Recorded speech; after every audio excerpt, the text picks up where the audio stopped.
বসছে ত্রয়োদশ সংসদের প্রথম অধিবেশন। সংসদে রাষ্ট্রপতির ভাষণ নিয়ে মুখোমুখি অবস্থানের সরকারি ও বিরোধী দল। মন্ত্রী এমপিদের চলনে বলনে মার্জিত থাকতে বললেন তারেক রহমান। বিরোধী দলীয় নেতার সেই চিঠি প্রকাশ করতে চায় সরকার। নিরাপত্তা না পেলে পাম্প বন্ধের হুঁশিয়ারি মালিকদের। চট্টগ্রাম বন্দরে জ্বালানি খালাস শুরু 6 জাহাজের। বন্দরের পথে আরো 4টি। দুবাই বিমানবন্দরে ড্রোন হামলা, বাংলাদেশি সহ আহত 4। পাকিস্তানকে বিধ্বস্ত করল বাংলাদেশ। বসছে ত্রয়োদশ সংসদের প্রথম অধিবেশন।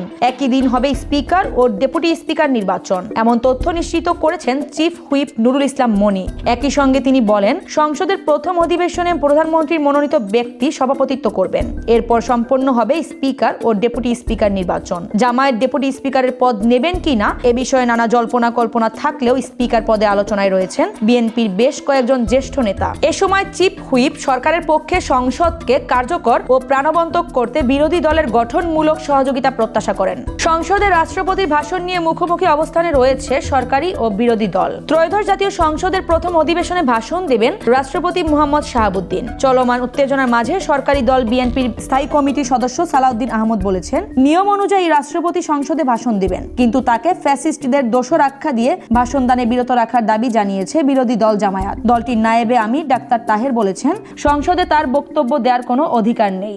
মন্ত্রী এমপিদের চলনে বলনে মার্জিত থাকতে বললেন প্রধানমন্ত্রী তারেক রহমান। সংসদ ভবনে বিএনপি চেয়ারম্যান, মন্ত্রী ও সংসদ সদস্যদের গণমাধ্যমের সঙ্গে কথা বলার ক্ষেত্রেও সতর্ক থাকতে বলেন। এমন তথ্য নিশ্চিত করেছেন দলটির একাধিক সংসদ সদস্য।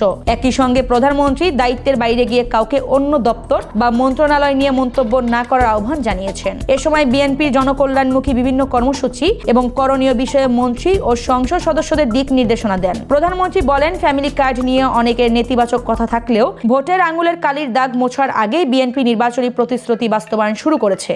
জামায়াত আমির চাইলে তার পররাষ্ট্র উপদেষ্টাকে মন্ত্রী পদমর্যাদায় পররাষ্ট্র মন্ত্রণালয়ে নিয়োগ সংক্রান্ত সেই আলোচিত চিঠি প্রকাশ করতে চায় সরকার। এক বিবৃতি দিয়ে একথা জানিয়েছে পররাষ্ট্র মন্ত্রণালয়। ওই বিবৃতিতে বলা হয়েছে, বিরোধী দলীয় নেতা লিখিত সম্মতি দিলেই চিঠিটি প্রকাশ করা হবে। এই বিবৃতিতে পররাষ্ট্র মন্ত্রণালয় জানায়, গণমাধ্যমের একটি প্রতিবেদন তাদের দৃষ্টিগোচর হয়েছে, যেখানে বলা হয়েছে জামায়াতের পক্ষ থেকে পররাষ্ট্র মন্ত্রীর সঙ্গে সরাসরি ফোনে যোগাযোগ করা হয় এবং বলা হয় উক্ত চিঠির বিষয়ে আমিরে জামায়াত অবগত ছিলেন না। এ বিষয়ে পররাষ্ট্র মন্ত্রণালয় স্পষ্টভাবে জানিয়েছে, এ ধরনের কোনো ফোন আলাপ বিরোধী দলীয় নেতার সঙ্গে হয়নি। নিরাপত্তা নিশ্চিত না হলে পেট্রোল পাম্প বন্ধ রাখার হুঁশিয়ারি দিয়েছেন পাম্প মালিকরা। এমন তথ্য নিশ্চিত করেছেন পাম্প মালিক সমিতির সভাপতি মোহাম্মদ নাজমুল হক। একই সঙ্গে তিনি বলেন, সরকার পর্যাপ্ত মজুতের কথা বললেও রেশনিং এর নির্দেশ দেয়ায় বিভ্রান্ত হচ্ছে সাধারণ মানুষ। ফলে পাম্পগুলোতে দীর্ঘ লাইন ও বিশৃঙ্খলা সৃষ্টি হচ্ছে। এমনকি অনেক জায়গায় পাম্পে হামলার ঘটনা ঘটছে। পরিস্থিতি মোকাবিলায় নিরাপত্তা জোরদার, সরবরাহ বৃদ্ধি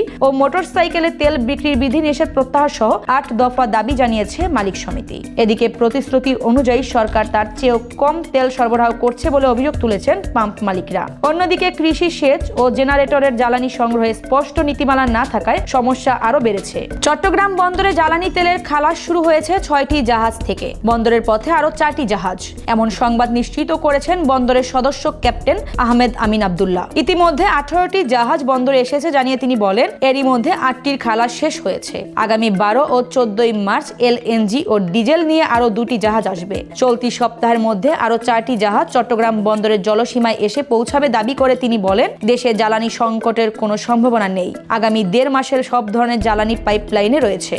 দুবাই বিমানবন্দরে ড্রোন হামলায় বাংলাদেশি সহ আহত হয়েছেন 4 জন। এ তথ্য নিশ্চিত করে বার্তা সংস্থা রয়টার্স জানিয়েছে, বিমানবন্দরের কাছাকাছি এলাকায় 2টি ড্রোন বিধ্বস্ত হয়েছে। সামাজিক যোগাযোগ মাধ্যম এক্সে দেয়া এক বিবৃতিতে দুবাই মিডিয়া অফিস জানিয়েছে, ইরানি ড্রোনের আঘাতে এক বাংলাদেশি, ঘানার 2 নাগরিক সামান্য আহত ও ভারতীয় 1 নাগরিক মাঝারি ধরনের আঘাত পেয়েছেন। ড্রোন হামলা বিমানবন্দরের সন্নিকটে হলেও স্বাভাবিক রয়েছে বিমান চলাচল। চলমান এই সংঘাতে ক্ষেপণাস্ত্র ও ড্রোন হামলার আশঙ্কায় বন্ধ রয়েছে কাতার সহ মধ্যপ্রাচ্যের অধিকাংশ দেশের আকাশপথ। পাকিস্তানকে বিধ্বস্ত করল বাংলাদেশ। মিরপুরের শাহিন শাহ আফ্রিদিদের 8 উইকেটে হারিয়েছে টাইগাররা। ইনিংসে টস হেরে ব্যাট করতে নেমে মাত্র 114 রানে গুটিয়ে যায় সফরকারীরা। ক্যারিয়ারের প্রথম 5 উইকেট নিয়ে নাহিদ রানা একাই ধসিয়ে দিয়েছেন পাক ব্যাটিং লাইন আপ। দলটির পক্ষে সর্বোচ্চ 37 রান করেন ফাহিম আশরাফ। 115 রানের লক্ষ্যে ব্যাট করতে নেমে তানজিদ হাসান তামিমের হাফ সেঞ্চুরিতে 209 বল হাতে রেখেই জয়ের বন্দরে পৌঁছে যায় টাইগাররা। তানজিদ তামিম অপরাজিত থাকেন 67 রানে।